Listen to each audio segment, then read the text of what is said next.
Hey everybody, this is Larry. This is me going to do an extra, actually, I know that I always say extra premium problem, but I just mean like a problem I haven't solved before. It could be premium, it usually is premium, but it doesn't have to be. So what is this?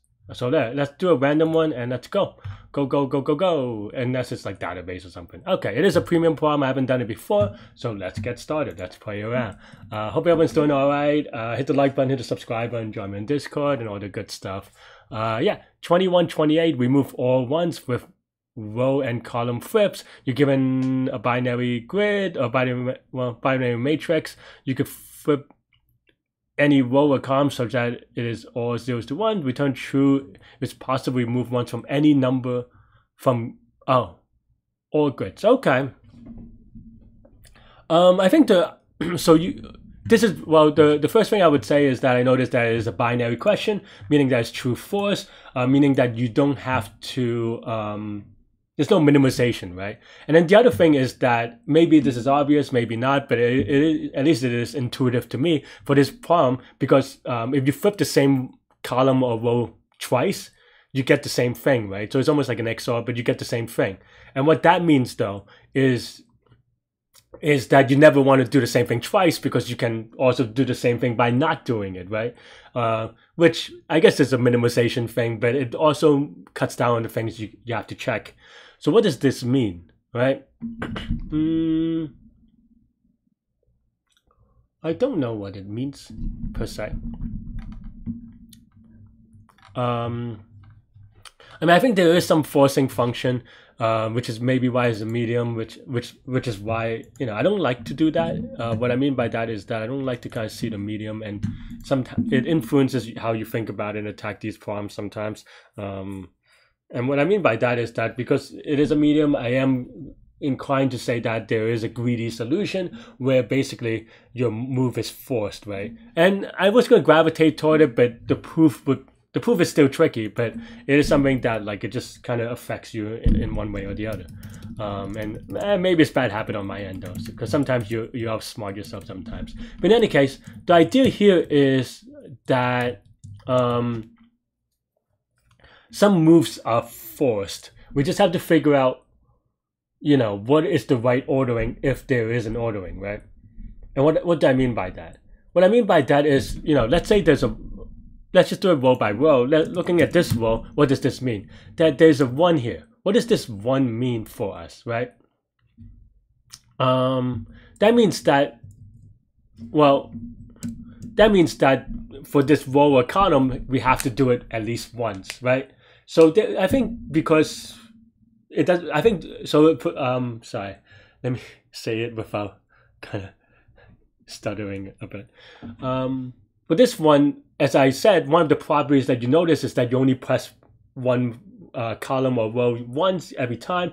That's one property. The other property is that ordering doesn't matter, right? You might not, and if you do 2 columns, you could kind of be like, obviously 2, you know, it doesn't matter which order you do it. But even for row and columns, right? Even though they intersect, that means that, yeah, that means that it doesn't matter, right? You have to do it. That's basically the idea. And as a result, because of those 2 properties, one is that, like I said, you only do it once, the ordering doesn't matter. What is that? What is ordering not matter? Commutative, right? Is that the word? Hopefully I'm right. Yeah, but the operations are commutative.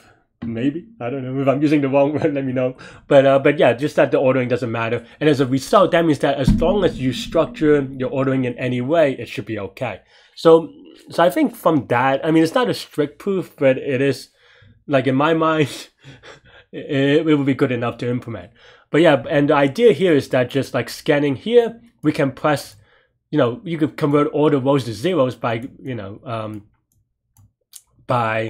so you just look at one row. You can, it doesn't matter which one, but for sake of ease, I will take the first one. I'll be like, okay, that means that we have to press all the columns to make it 1, right? And then now all the previous one, all the rows below, it all has to be all 1s or all 0s, because otherwise there's no way to make the first row 0, right? So almost like a contradiction-y thing, right? Because if they're not, there's no other ways to do it. So that's basically the idea. So here we can do it, right? So yeah, so let's take a look at the first row, right? So let me do R is equal length of grid. C is equal length of grid of 0. And then we can do the first row, add a comment. Oops, that's not right. I guess I use J for consistency.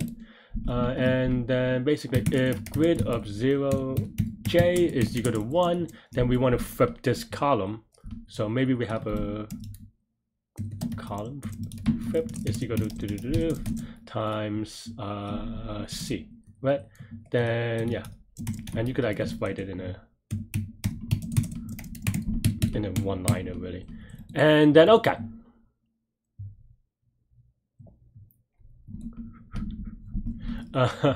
Yeah, and then now we can look at the rest of them, right? In range of R, for J in range of C.